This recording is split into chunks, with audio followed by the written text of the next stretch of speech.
Hey guys, so according to the poll, 53% of you wanted to see Photoshop / tips and tricks, and then 47% of you wanted to see a behind the scenes of one of my shoots of how I shoot with models. Now, the second poll, 52% of you wanted to see color toning and Lightroom, and then 48% wanted to see Photoshop and retouching. Now, that was a very close one, and I don't know, maybe in the future I will go over how to, how I retouch in Photoshop, but for now I will be focusing on today's video of tips and tricks, and then in the future, Lightroom and color toning. Okay, so I'm gonna break this down into 4 different categories. Number 1 is I wanted to go over brush and opacity and flow. Okay. Number 2, I'm going to go over clipping masks and how that can be applied in Photoshop. Number 3 is getting rid of hot spots and dark spots, even bags under the eyes in a photo. And then number 4 is going to be replacing the background or flipping it. And I will explain that more once we get to it. So really quickly, the first thing I wanted to go over, like I said, is the brush tool. Okay. Now, when it comes to the brush tool, there's 2 things that is kind of important to me. Number 1 is opacity, and number 2 is flow, which can be found up here. Okay. Now, the difference between opacity and flow. Now, disclaimer: if you guys already know what opacity and flow does, you can skip ahead to the clipping mask section. But for those who don't know, stick around. Okay, so opacity, I want you to think of it as the transparency of the brush. Now, in this term, I want you guys to think of it as ink, like, an ink in a pen. Okay, so when I have the opacity to 100 and flow to 100 and brush a stroke, again, what you see is 100% opacity and 100% flow. Now, if I say, let's just say, do 50% opacity, I want you to think of it as 50% opaque. I think that's the right word, or 50% transparent. So if I brush it, as you can see, that's 50% opacity. However, the amount or the flow of the ink hasn't changed. It's only 100%. So if I don't lift up my pen and continuously brush, as you can see, you're only seeing 50% of the opacity because you're already applying 100% of the amount of ink on this brush. Again, if I bring the opacity down to 20%, it's the same thing. As long as I don't lift my pen up, I'm only applying 20% of the opacity. Now, if I do let go of the pen and then brush again, I'm adding another quote-unquote 20% of the opacity. And if I keep doing so, as you can see, it gets darker. So when your flow is 100% and when you change your opacity, you have to think of it as, if you want to apply more or the amount of ink, you have to let go of your pen each time. As you can see, as when I let go, it gets darker. Cool. So that's what opacity is. Now, moving down to flow. Okay, kind of like I said before, flow is the amount of ink that you want to apply to a photo or to a blank canvas. Okay, so again, this is 100% opacity and 100% flow. This time, let's just say I do 20% flow. Okay, 20% flow, I'm only applying 20%, or the 20%, that's the amount. So I can't talk right now. That's the amount I'm applying right now, is 20%. However, if I don't let go of my pen and brush it again, as you can see, it got darker. That's because the amount I'm giving is 20%. So if I keep brushing over and over again, it will eventually get darker, as you can see there. Okay, so 20%, and if I keep brushing, it'll get darker. Now, if I change the flow to 5%, let's just say, you'll see more of a difference. So again, 5%, and then as long as I don't lift my pen up, it will get darker and darker as I keep brushing it in, as you can see. Okay, and you can also combine the same amount. Let's just say I want the opacity to only reach 50%. Now remember, 50% up here, okay, is this. Now if I want the ink to reach up to 50%, but I don't want the completely 100% of the amount of ink, what I can do is make the flow to, let's just say 20%, or actually, no, let's bring it down to 5%. Okay, I just changed this by accident. 5% and the opacity to 50%, okay? That means that if I keep drawing it, okay, and apply the amount, it will only go up to 50% opacity. So I hope that makes sense. And again, if I want the opacity to reach only 20%, and then the flow, let's just say to 50%, okay, it will only go up to 20% opacity, because that's what I had it as, unless I let go of the pen, right, and keep brushing in.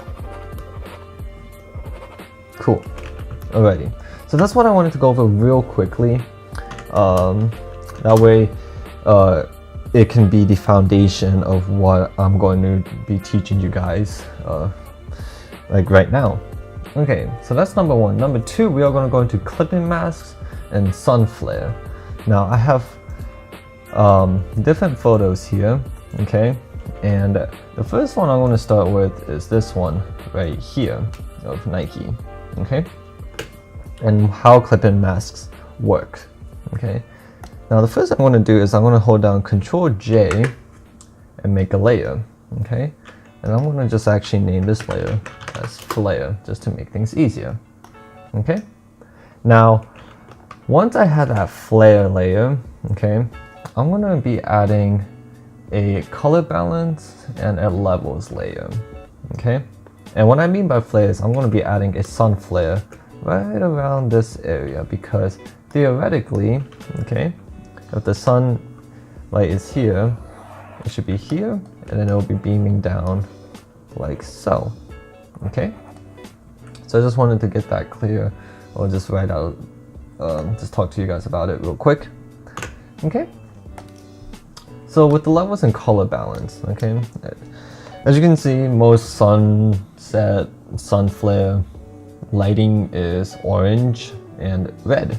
So with the color balance, what I'm going to do is with the midtones, I'm going to set this to 7 and the yellow to -7. Okay, same with the shadows, 7, -7, and the highlights, 7, and then -7. Okay, cool.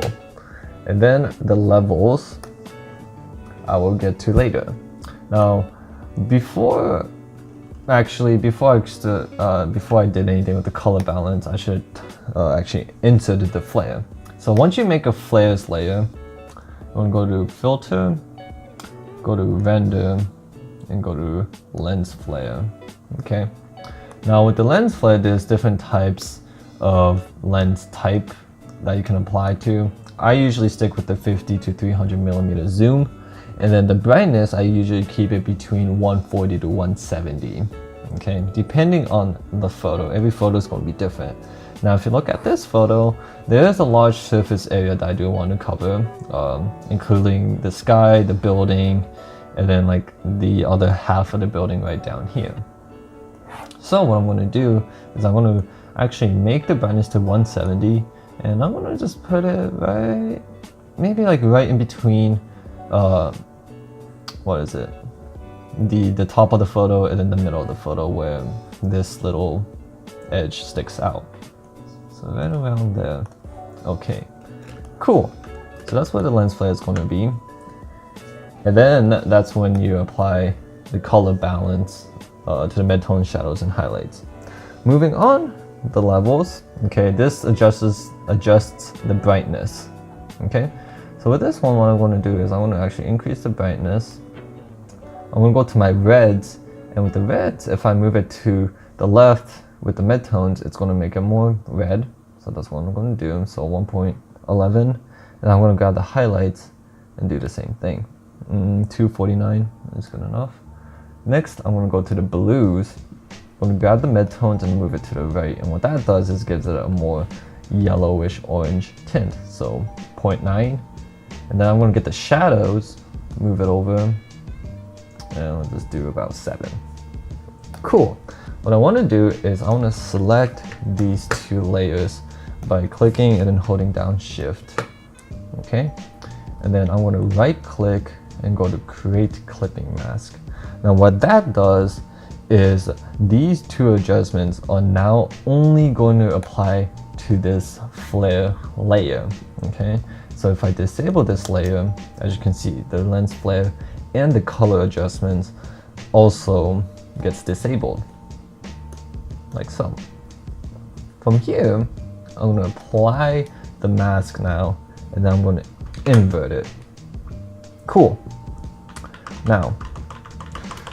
Now we go back into the brush. Now remember how I said there's, sorry, I'm kind of moving my shirt a little bit. Now remember how I said there's opacity and flow, okay? Well, in this case, I do want the opacity to be 100 because I want to not necessarily limit myself to 50% opacity or 80% opacity, right? I want to get that full range of 100% opacity, so that way I can see the lens flare. Okay, that way I have from point 0 to point 100 to work with. I'm not limiting myself. So that leaves us with flow. Well, what do I want to do with flow? Well, if I have flow 100 and the opacity 100 and brush it in, of course that looks really intense. That's not what I want to do. Okay, going back to this, how I said I want to keep adding to the photo. Okay, if I want to keep adding to the photo, all I have to do is make my flow to 8%. Okay, and by the way, if you guys are curious of the shortcut of what I'm doing, if you don't hold down Shift and then change the numbers, that changes the flow. However, if I click any other numbers, that changes the opacity. Okay, and 0 is 100 and then 1 is 10%. Okay, so going back to the flow of 8%. If I do 8% flow, again, I'm only applying 8% of the amount of ink to the photo, and my wiggle room is from 0 to 100% opacity. So I have a lot of room to work with. So what I'm going to do is I'm going to start with up here, and I'm just going to slowly brush it in, okay, with 8%. Like so. Because I want to add the lens flare in, okay? Next, what I'm going to do is I'm going to actually brush around this reflection of the building, like so. Okay, I'm going to zoom in a bit. What I'm going to do next is I'm actually going to brush on the side of her hair, and I'm actually going to brush this in as well. Okay. Now I do not want to brush down here because that wouldn't make sense, because well, there's really no light over down here. Okay, the only light there is along the side of the building and then the reflection. Okay, so I'm just going to just ever so slightly brush it in. Now if you think you added too much, again, if you press X, it changes the order of the color. So if it's black, you're getting rid of the sun flare. If it's white, you're adding sun flare. So I want to just get a little bit right here. Okay, I'm going to switch back to white again, then apply it again. Okay, so I'm just going to quickly brush it in right here. Get some. I'm going to zoom out. Okay, and now if we do before and after, this is the before and after. Before and after. So yeah, if you want to apply sun flare and brush it in, this is one way of doing so. Is again, you first duplicate a layer. Okay, after you duplicate a layer, you go to render, lens flare, you apply the lens flare. Once you apply the lens flare, okay, you go to color balance and levels, change the color balance to 7s, okay, the levels to however bright you want to make the sun flare, and go to the red and blue to add more yellow and reds. Select the 2 layers and then create a clipping mask, and then make a mask layer and then invert it. And now that's where we are right now with this one. So I hope that helped. I hope that helped, and then in the future I hope you guys can maybe use this in your photos. Of course, again, this method works best if the subject is backlit and there is sun or light source in the photo, and if you want to just add that extra flare to the photo. Cool. So that was number 2. Number 3 is bags underneath the eyes, or hot spots or dark spots in a photo. So next we're going to go to Shayna's photo right here. Okay, now I already edited this photo in one of my episodes, but I will go over it in more in depth of how to actually do so. Now in this photo, okay, I'm going to make a new layer. As you can see a hot spot right here, a little bit on her nose, got shadows underneath her eyes, and then this shadow under her nose, okay, is really harsh. So we'll try to get quote unquote rid of that, and I will show you how to do so. And this one's actually a lot more easier. Once you have the layer or your photo, what you want to do is you want to make a new layer, a blank layer. Once you make a blank layer, what you want to do is change your flow to 3%. Again, keeping the opacity to 100 because I want to have a lot of wiggle room to work with. Okay, once I have done that, what I want to do is I'm going to hold down the Alt. And what the Alt button does is it's the eyedropper tool, so it samples colors to whatever it touches or whatever you press. Okay, again, I'm on my brush tool, so if I hold down Alt, it sample it. What I'm going to do is I'm going to sample around her forehead area. I want to quickly brush it in like so.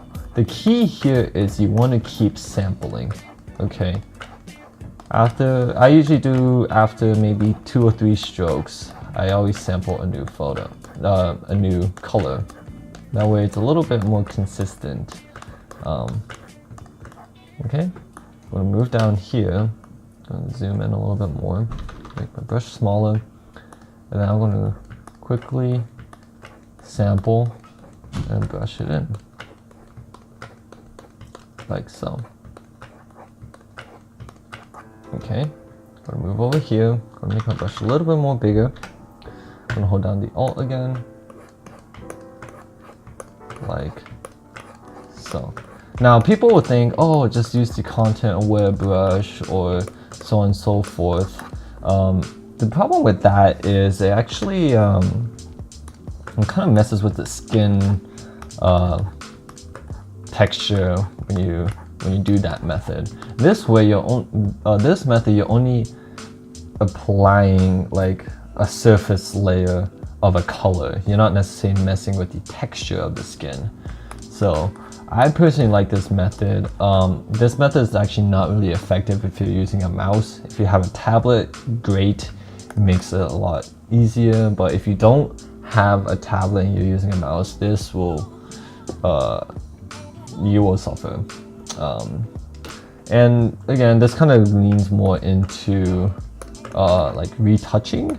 So if you're retouching with the mouse, props to you. I don't know how you do it, but for me, I need my graphics tablet to retouch my photos. So I'm gonna quickly brush this part in and brush this down here. Again, I'm not necessarily trying to get rid of the shadows. I want to just lightly make it less harsh. Okay, zoom out a bit. Okay, now if you look at the before and after, this is before, this is after, before and after. I'll zoom out a little bit more, before and after. So as you can see, it became less harsh and more subtle. Okay, now if you think you did too much of it, you can always go to the opacity on this right hand side and lower it, okay, to bring back the brush. That way you don't have to erase and then re-brush everything. You can just lower the opacity and do it as you're liking. Okay, so before, after, that's 42%, 100% before, after. So there you go.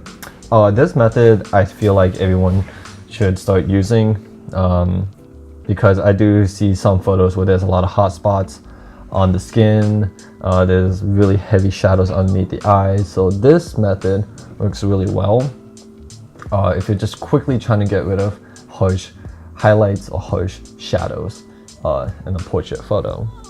So before and after. Cool. Alrighty, moving on. Number 4. Okay, yeah. Number 4 is replacing the background and flipping. Okay, so what does that even mean, Tomo? Well, I will show you. So I have 2 examples here. I have one of Kellen right here in the hallway, and another one of Lily right here in the subway station. Okay, so replacing the background, that is pretty much what we're really doing, but I will show you what I mean. So we're going to start with Kellen's right here, and all you have to do is just follow me and you will understand what I'm trying to do.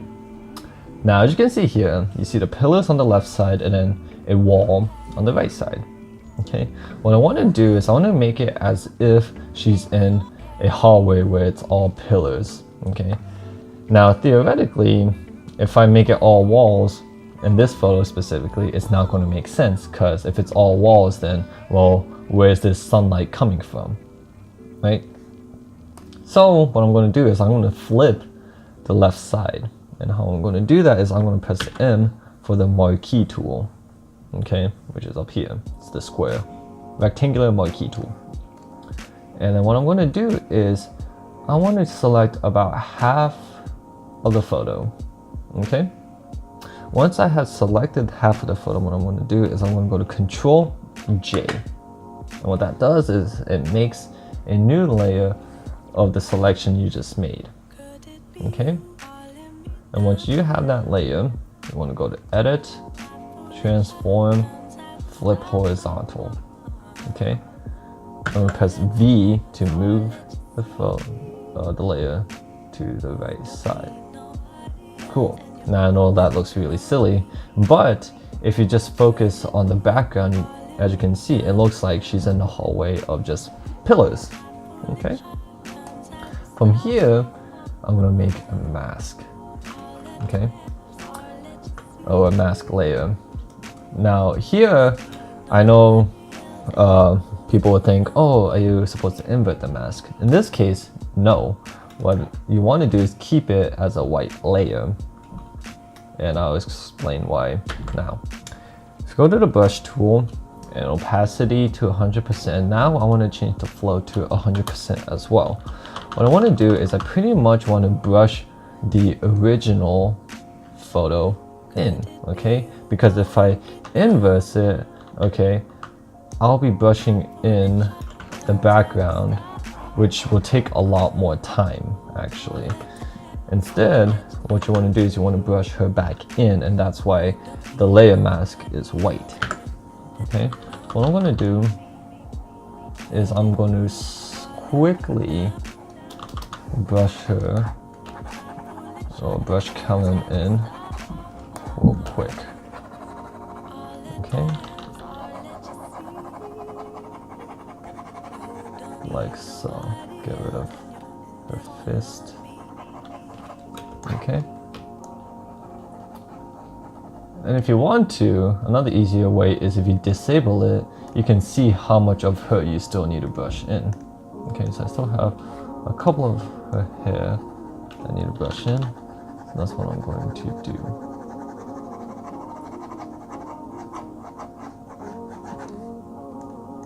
Okay, so I think that's good enough. Now, once I do 100% flow, what I want to do next is, as you can see, this part looks a little bit obvious that I brushed her in. What I want to do is I want to change the flow to 10% this time. And then what I want to do is I want to change the brush color to white. That way I can get rid of what I brushed in previously. Okay? That way I can be a little bit more versatile with the brush. Okay, oops. As you can see that I brushed her hand back in, which I don't want to do. So.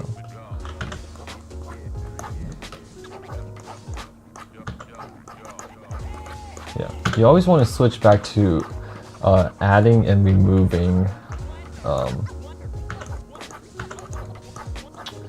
because if you do that, there'll be a more subtle transition to the photo.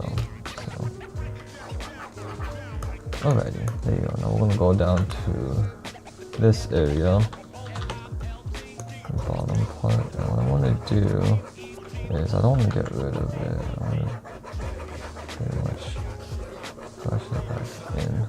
Cool. Check a hotspot that I missed right here. Cool. Okay, so now that's done. Already? That's before and after. Now we're going to just go into the nitpicky stuff. I'm going to go down here. Okay, and I want to get rid of these highlights because, well, it doesn't really make sense right now. So I'm going to go down here. What I'm going to do is I'm going to click or press Alt, Control, Shift, E. And what that does is it makes a new layer that merges all the visible layer currently on the layer section. Okay, so this is just a new layer that merged the mask layer and the background layer. From here, what I want to do is I want to get this clone stamp tool by pressing S. And again, I want to keep the flow at 10% and the opacity to 100. I'm going to sample right around here. And I'm going to brush this part in. Okay. Clone stamp tool. Okay. I'm going to sample here and go along the bottom area. Like so. Cool. Okay, I'm gonna zoom out. And now the last thing we gotta fix is the exit sign, okay? Because, well, it's not technically, there's not supposed to be two. So I'm gonna zoom in here and I'm gonna get my favorite tool, which is the patch tool. If you press J, that is the shortcut. And what I want to do is, as you can see the rectangle right here. Okay, and I want to just pretty much brush that or make a selection of that. Okay, once I do that, I'm going to move this down. Now, as you can see, if I move it down, what I want to do next is I want to align the pillars so that it's straight. Because if I do this, then, well, that's how it's going to turn out and it's going to look really bad. So I want to try my best to align it as close as possible. So like right around here. I'm going to deselect the layer, and now that's what we have. Okay, as you can see here, it looks a little awkward, so I'm going to get the patch tool again. I want to move it down even further, like so. I'm going to zoom out a little bit more. There's this section right here which I want to fix, like so. Now I'm going to move this down this way. Okay, and then I'm going to grab this and move it up. See, the key feature of the patch tool is whenever you get rid of something, you always want to align it so that it's straight, or that the patch tool can recognize, oh, that's what you want to replace it with. Okay, now we're here. Now we have this blob right here, which we do want to fix. So to do that, I'm going to get the clone stamp tool again. What I want to do is I want to sample right at this line right here. And then I'm going to just first brush all the way across like that, real quickly. The second thing I want to do is I'm going to select in between the first line right here and the second line. Like right around there. I want to brush it in again, real quickly. We'll do the same thing down here. I'm going to sample it right at the line.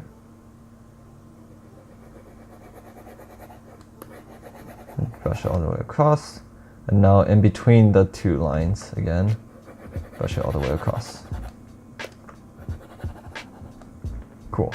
Once you have done that, just do some touch-ups. Okay. We'll go up here, sample some of this section right here.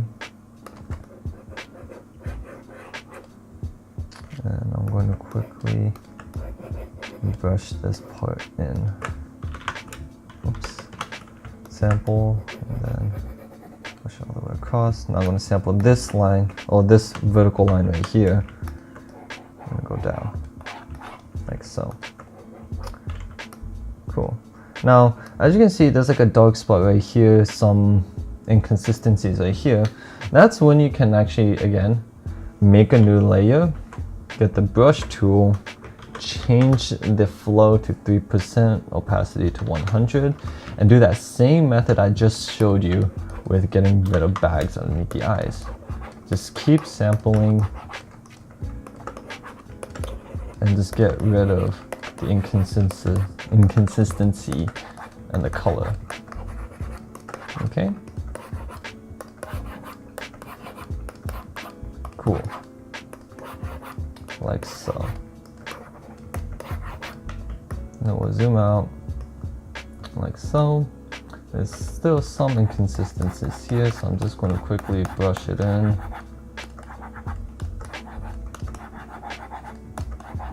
Like so. Alrighty. We'll zoom out.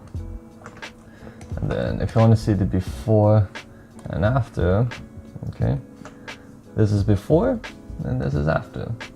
Before and after.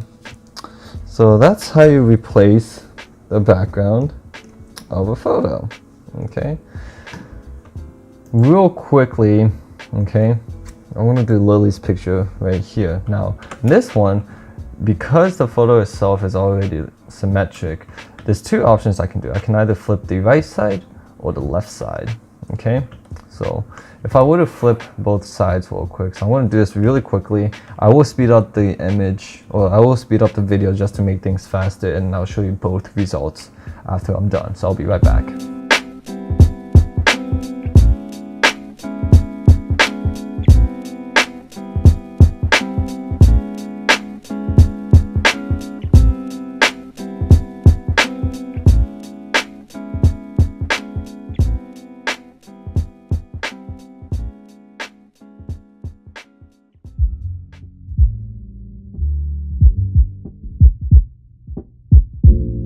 Okay, so that was a real quick one where I flipped the left side.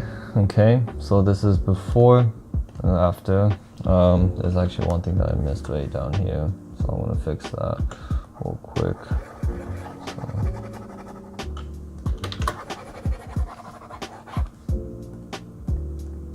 yeah, okay, yeah. So before and after. So that's when I flipped the left side. Now I'm going to show you how I'm going to flip the right side. So I'll be right back.